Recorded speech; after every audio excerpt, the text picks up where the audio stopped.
All right, how we doing? Well, I just wanted to get you all up to date. This is what's left of the Bronco. There's definitely a few pieces that we're going to reuse here. These are going to be prepped for the sandblaster. The instrument panel,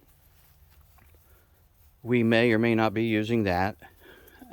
We talked earlier about the steering column. I swear, it's going to be swap meet ready. Well, there's not a whole bunch of swap meet in here, but you've got a good turn indicator and a good gear selector, and there's a few things that somebody may be able to use if they're going to go back totally stock. We're going to be referencing everything. That's why you never want to get rid of anything until you are done with the build, because there may be something here that's going to save you a half hour, 45 minutes of a head scratching, or you don't know. How did the wire harness run? What were the clips that held the wire harness? Just things that if it's not been damaged, if it hasn't been in an accident, maybe you can take some measurements, references. Um, but it's just a good idea. Inside those doors, most everything is going to be replaced inside those doors, but even the aftermarket world can't duplicate some of our OEM, original manufactured clips. So, we will be recycling some clips, but a lot of this I like to keep around for referencing how it was done from the factory. I've done two 1966s, but this is, the latest model that I've done. And I can obviously see some of the changes that they've made through the years. But it is definitely a Bronco, and we've got all these pieces. Some will be swap meet, some will be headed to the great crusher beyond. Uh, Over here, something as simple as this, my proportioning valve for my brake system. If somebody needed that to go back stock, a disc drum setup, you know, we may save that for somebody who needs it. My license plate holder is kind of unique. It's got a flip bracket on it, so when the tailgate's down, you can flip the license plate to where it'll still show. But a lot of things are going to change, so most of this is here for reference. Now, this is the 7th of December.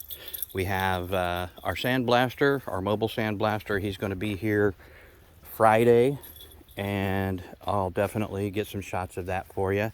We're going to go just open air blasting. We're not going to go with the dustless sandblasting, which means that they would have the media sprayed in with the water. We're not going to have any neighbors complaining because of dust clouds. But here you can see we've got the frame, we've got our drive shafts, we've got our lateral arms. I know people are going to call them different things from different areas, but yeah, we're going to get this all back to bare metal, and I'm going to get the rear end housings that you saw earlier in our pile that we'll get them out here so that they can be sandblasted too. Then they'll be completely taken apart, resealed, bearings and so on. And we will also have to change our gears because we are going to change our tire and wheel size. So I'm going to go back into the shop real quick. I don't want to keep you much longer than what I already have, but I just want to explain something. Okay, so yeah, I've got a torch, I've got a Sawzall, I've got a cutoff wheel, I've got a various amount of tools that can take stuff apart. It took about, between taking the vehicle apart and getting the vehicle running, we're in it for about 3.5 days. Now, I could have done all that in a day, minus the starting of the engine because we had no idea what was wrong with it. But this takes time. The tagging and bagging. The fasteners, like we've got this is all the fasteners for the engine, Bronco top, windshield frame. We've got various pieces here and we've got them put away. Like for instance, you can see here motor mount. I definitely want to make sure that we have the right fasteners going back in for the motor mounts. That's a definite safety part that we don't want to lose that engine. We don't want it to come loose. We've got some exhaust stuff here, but what I'm trying to say is tag and bag. It's going to take time. You're not going to want to do it. Just grab you a sandwich bag, box of sandwich bags, Ziploc, get your marker, and whenever you take something apart, like you complete a grill, taking off a grill, mark that grill, put it on the bag, put the fasteners in the bag.